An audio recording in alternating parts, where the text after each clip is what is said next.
Hello and welcome to B Movie Euphoria's 31 Days of Horror Day Uno. So this is going to be one hell of a lot of reviews.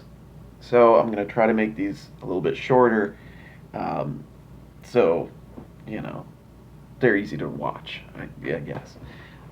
For day one, I went back to a film that I have seen before. I am going to watch some movies that I never seen before, but this one I have seen, and it's been a long time, uh, and I really loved it again. I just loved it all over again. This one is called oh shit, The Cat of Nine Tails. Ooh. So, The Cat of Nine Tails is part two in Dario Argento's Animal Trilogy, or what it's called is the Animal Trilogy, which starts with Bird with the Crystal Plumage, Cat of Nine Tails, and then ends with Four Flies on Grey Velvet. Yes, flies are not animals. That's okay. We'll kind of forget that. They're all great films. Bird with the Crystal Plumage is, of course, Dario Argento's first film, and it's still one of my favorites. This one, though, I think I rank a little bit higher just because I don't know. I like it. I really like the actors in it. It's Carl Malden, who he's just one of the great character actors of all time. He plays a blind man who is basically in charge of his niece, and they kind of just live together. And he does a lot of very strange things for a blind man. He plays it very well. He does an excellent job of being a blind guy, but he, for a living, he like makes crossword puzzles, and he does a lot of art with his hands and everything. So, I mean, that's it's pretty impressive for a blind guy.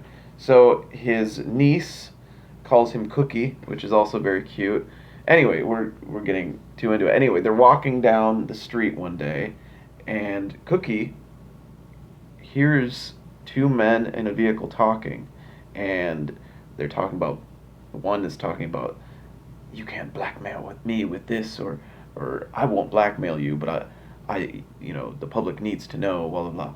And so he tells his niece, Lori, that he wants to stop and tie his shoe because he's interested in what's going on. So they stop for a little bit. He asks Lori to look back in the car and see if she recognizes, or to see what those people look like. Anyway, so later on that night, right in the same area, there's a break in. A security guard is hurt, and immediately Franco Arno, which is Carl Malden, he starts getting interested. He starts wanting to know what's going on. And then we meet Carlo Giordani, who, if you didn't know, this is an Italian film. Anyway, so Carlo Giordani comes to investigate the break-in at this medical facility, research facility, and then the ball just starts rolling. People start getting killed, guillotined, just death everywhere. And but the thing that made me want to see this movie is a long time ago when I was a teenager. I saw this film, Dario Argento's World of Horror. I think I saw it on the IFC channel, and there is a very extremely shocking death scene in this. There are shocking death scenes in almost all of Dario's films, but uh, at one point, a man is pushed in front of the train. He hits the bumper of the train, and then his head gets caught in the wheels, and his body is spun, and it is terrifying to watch. It is frightening because obviously, if you have any sort of empathy at all, you're imagining what that would feel like, and it could not feel great. Uh, so that happens. People are getting killed left and right. A mystery is being unraveled by Franco Arno and Carlo Giordani, who's played by James Franciscus, who is a very good actor as well. He's best known, I guess, for Beneath the Planet of the Apes, which he kind of took over for Charlton Heston, and he was cast basically because he looks like Charlton Heston a little bit, anyway. That's a good movie too. But so this film is just like, I would say it's about 70% mystery and 20% horror, and then like 10% just style. It just very stylish, and the set design is beautiful. Like all of Argento's earlier films, wallpaper is a big thing in Argento films. In One Woman's Apartment, it's just like these gold splatters on the wall that just look like dripping, just splats on the wall, but it's beautiful for some reason. And basically, wherever you go in this film, it looks very beautiful. There's really great shots of, spiral stairways and stuff like that, and like all of Argento's earlier films, this one has a bang ending, just an ending that will just like, oh my god, it'll make you jump out of your seat because it's so effective. The closest I would say this is to his other films would be Deep Red, uh, because that is my favorite of his films and one of my favorite films of all time in general. Uh, but Cat o' Nine Tails, just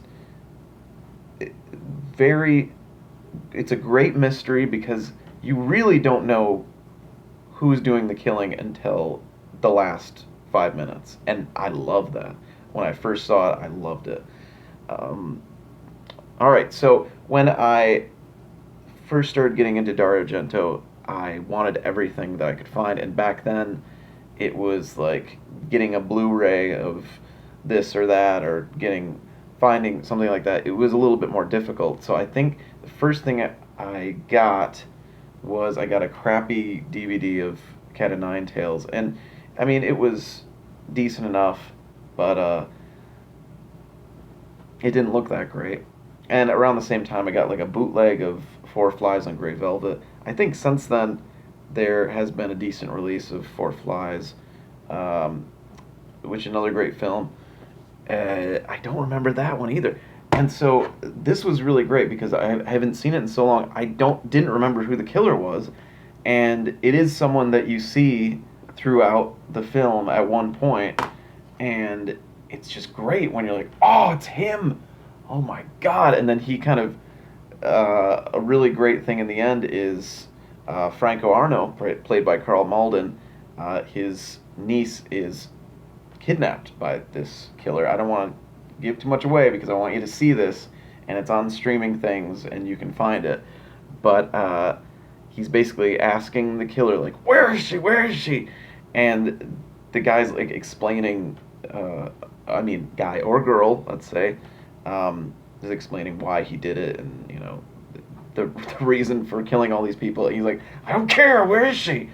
And it's great because you're getting as an audience member, you're kind of like, I want to know why he did all this, but I understand Franco why he would, basically, he doesn't care at this point. He just cares where his niece is.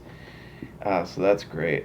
But yeah, the whole Animal trilogy is great. This was a very good start because I had not seen this film in a while, and watching it again, it just kind of brought back my whole love of this movie. And check it out. I think I got this at FYE for $16. It was on sale for this Blu-ray. So if you have one FYE in your area, go and buy it. Arrow is a great company also. What else? I think that's it. This short and sweet, Cat and Nine Tails, great film. It gets a little slow and a little like you gotta stick with it because there's a great graveyard scene where at one point James Franciscus says like they hear a noise when James Franciscus and Carl Malden are walking around, and Carl Malden's like, maybe it was a cat. And then James Franciscus goes, "Oh yeah, cats love graveyards." Like what? What? They do? I don't. Okay. Anyway, so there's a great graveyard scene. There's a great rooftop chase, which I love. Rooftop chase in films. The kills, they're not very bloody, but they are pretty freaky. And like that train scene, they're very effective. And so in general, great movie. Check it all out. Get ready for 30 more reviews this month. And thank you for watching. Watch some horror movies. All right. Have a good one.